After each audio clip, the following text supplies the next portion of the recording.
Baik, saya buka. Assalamualaikum warahmatullahi wabarakatuh. Waalaikumsalam warahmatullahi wabarakatuh. Sebelumnya izin memperkenalkan diri. Perkenalkan saya Dinda Bisa Fitrianto selaku moderator dan pemateri, dan rekan-rekan saya Mumtaz Uzul, Huda Madanas, dan Fernando. Di sini kami ingin mempresentasikan hasil kerja kami dengan judul Bank Umum Berdasarkan Prinsip Syariah.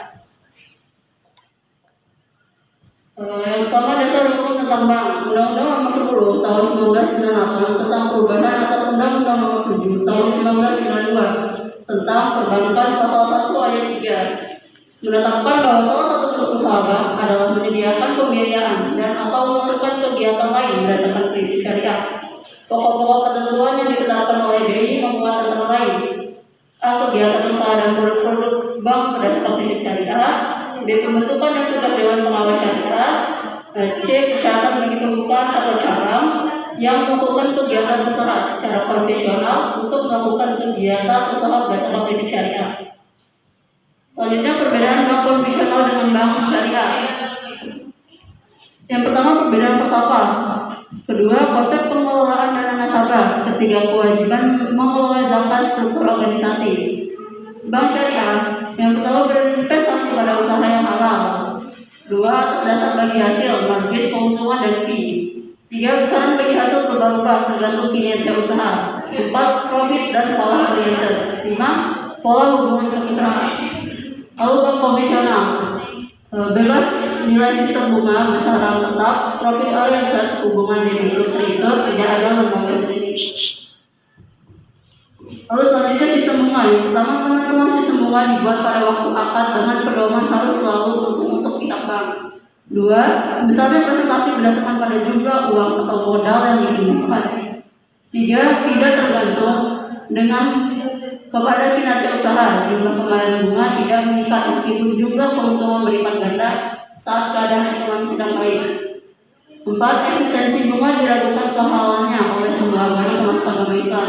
Lima, pembayaran bunga tetap seperti yang dijanjikan tanpa pertimbangan proyek yang dijalankan oleh nasabah untuk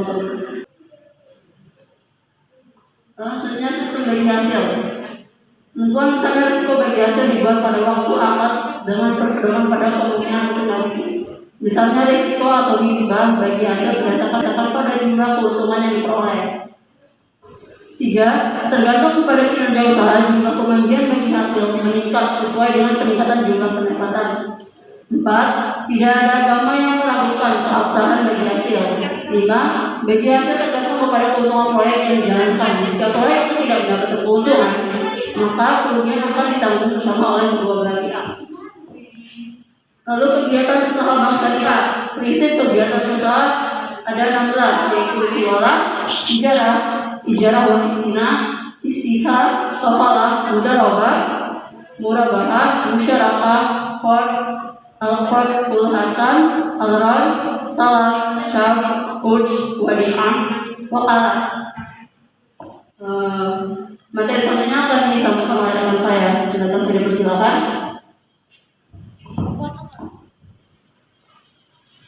Selanjutnya ada kegiatan usaha. Kegiatan usaha yaitu bank wajib menerapkan prinsip syariah dalam melakukan kegiatan usahanya yang meliputi: 1. Menghimpun dana dari masyarakat dalam bentuk simpanan. 2. Melakukan penyaluran dana. 3. Memberikan jasa-jasa. 4. Melakukan kegiatan lain. 5. Melakukan kegiatan lain yang lazim dilakukan bank sepanjang disetujui oleh Dewan Syariah Nasional. Selanjutnya ada badan hukum dan pendirian.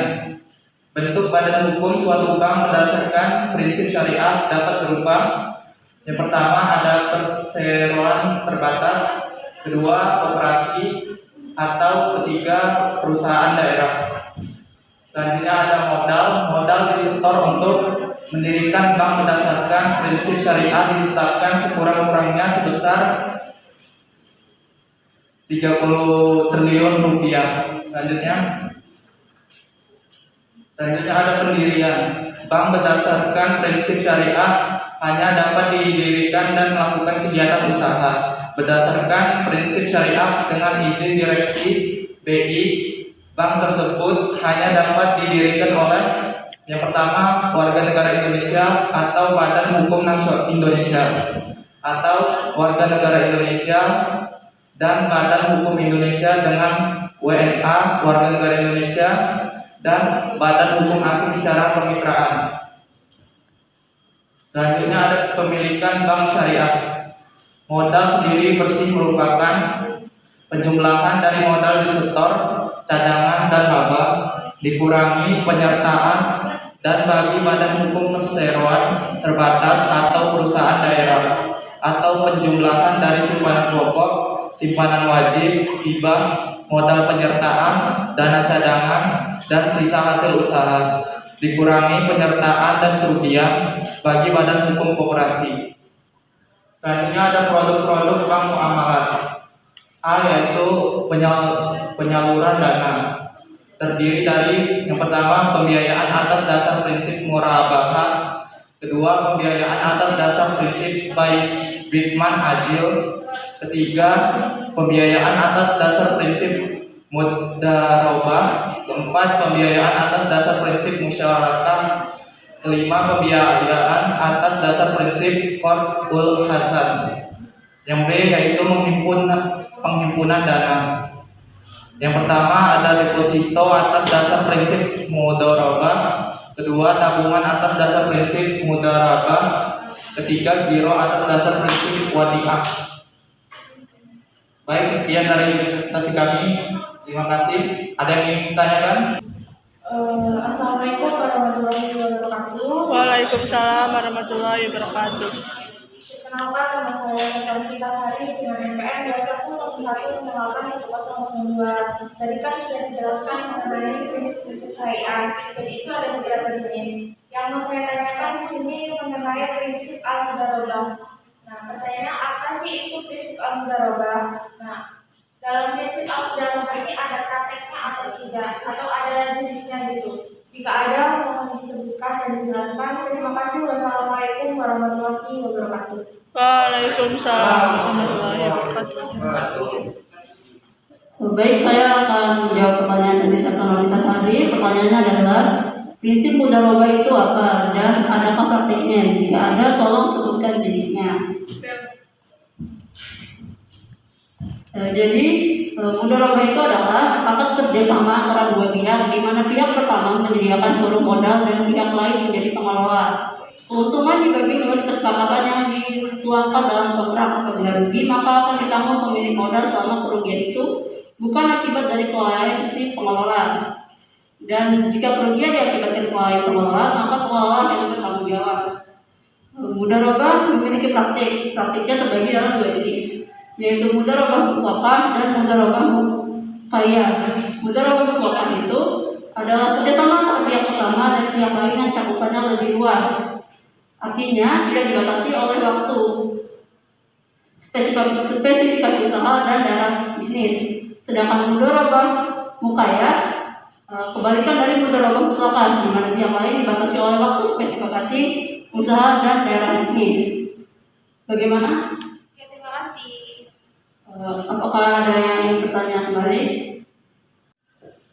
Izin bertanya, saya bercerita dengan NPM 210-108-1005. Pertanyaannya, apakah bank umum syariah memiliki penilaian tingkat kesehatan dan apakah ada faktor-faktornya? Misalnya, terima kasih. Wassalamualaikum warahmatullahi wabarakatuh. Baik, saya akan menjawab dari pertanyaan Syaimah. Pertanyaan Syaimah adalah apakah bank umum syariah memiliki penilaian tingkat kesehatan dan faktor?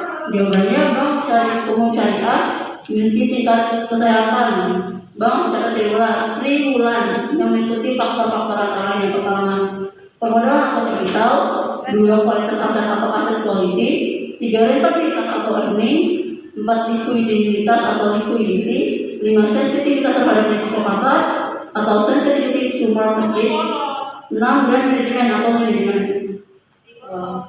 Bagaimana sih, Pak? Ya, jelas. Terima kasih. Apakah ada yang ingin bertanya lagi?